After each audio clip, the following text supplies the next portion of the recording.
ఈరోజు డిమాండ్స్ ఏంటంటే తెలంగాణ రాష్ట్రంలోని అన్ని ఆదివాసీ గ్రామాలలో ఆదివాసులు ఈ ప్రభుత్వం పట్ల అసంతృప్తితోని నిరాశతోని ఉన్నారు. ఎందుకంటే వీళ్ళ సమస్యల గురించి ఎవరు పట్టించుకోవడం లేదు. కనీసం సంవత్సరం అయింది గవర్నమెంట్ వచ్చి, గిరిజన మంత్రి లేరు. అదేవిధంగా ఐటీడీఏలకు ఎస్సీ ఎస్టీ స్లప్పాన్ నిధులతోని గిరిజనుల డెవలప్మెంట్కు కోసం నిధులు కేటాయిస్తారు. 4-5 సంవత్సరాల ఈ సప్లాన్ నిధులను రద్దు చేసిన కేసీఆర్ గవర్నమెంట్. ఆ డబ్బులు లేక ఎలాంటి ఇది లేదు. ఐటీడీఏ బలపరచవలసిన నిధులు ఇచ్చి అధికారాలు ఇచ్చి బలపరచవలసిన అవసరం ఉంది. రెండోది, ఎమ్మెల్యేలతోని ట్రైబల్ అడ్వైజరీ కమిటీ ఉంటుంది. అడ్వైజరీ కమిటీ కూర్చోవడం లేదు, వీళ్ళ సమస్యలు చర్చలేదు. జిల్లాలలో ఏజెన్సీ జిల్లాలలో లెవెల్లో ఏజెన్సీలో ఎట్లా ఉంది అసలు మీ ఆదివాసుల పరిస్థితి ఏంటి? అసలు ప్రధానంగా ఆదివాసులు ఎదుర్కొంటున్న సమస్యలు ఏంటి అసలు?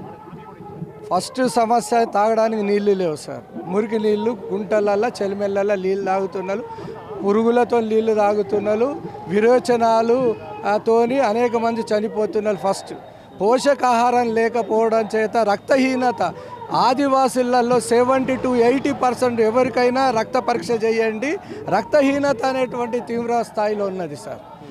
ఆ తర్వాత ఏమైంది అని అంటే ఉన్న జీవో నంబర్ 3 తొలగించారు.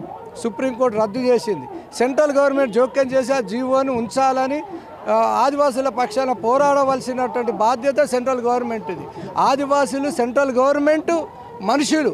ఎందుకంటే ఇలా స్పెషల్గా రాష్ట్రపతి ఉంటాడు, గవర్నర్ ఉంటారు, కలెక్టర్, 3 ఏజెంట్లు ఉంటారు. ఓన్లీ స్పెషల్ వీళ్ళ బాధ్యత ట్రైబల్ డెవలప్మెంట్ కోసమే రాజ్యాంగం కలగజేసింది.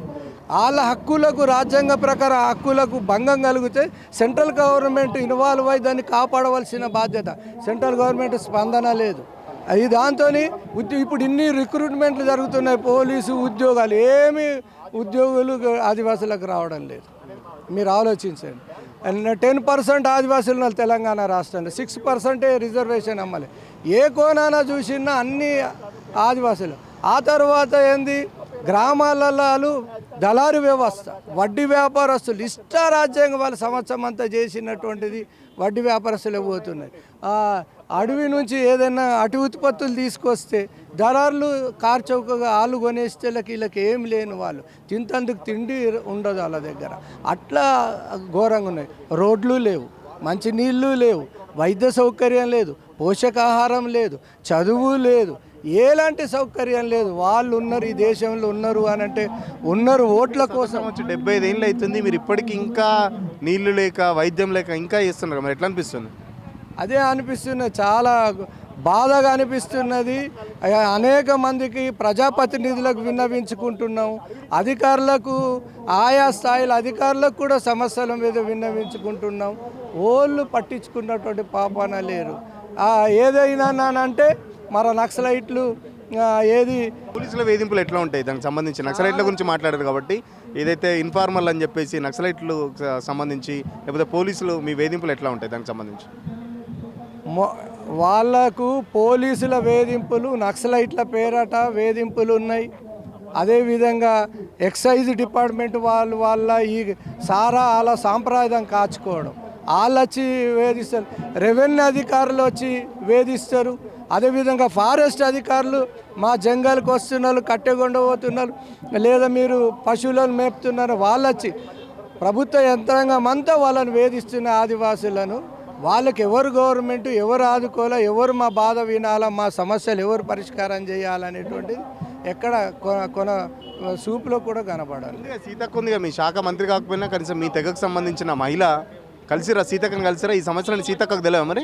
సీతక్క వస్తున్నది, ఆదిలాబాద్ జిల్లా ఇన్ఛార్జ్ ఉన్నది, చాలా తిరుగుతున్నది. ఆమె రాజకీయ వ్యవహారాలు ఉన్నాయి, కొన్ని చర్యలు చేపడుతున్నది.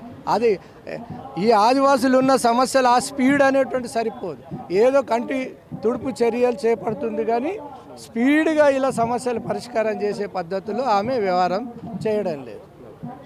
ఇది కావాలంటే స్పెషల్గా ముఖ్యమంత్రే జోక్యం చేసుకొని ఆయన ఇంట్రెస్ట్తో ఉంటే నిధులు ఇచ్చి చేసి ఇవన్నీ చేస్తేనే అవుతుంది కానీ తప్ప లేకుండా కాదు. రాష్ట్రపతి మీ అభ్యర్థి మీ తెగకు సంబంధించిన రాష్ట్రపతి అభ్యర్థి ఉన్నారు. డమ్మి కదా చెప్పుకోవడానికి నరేంద్ర మోడీ చెప్పుకోవడానికి కదా. మీరు చూశారు కదా రామ మందిరానికి పిల్లలేదు, పార్లమెంటు భవనానికి వీలలేదు.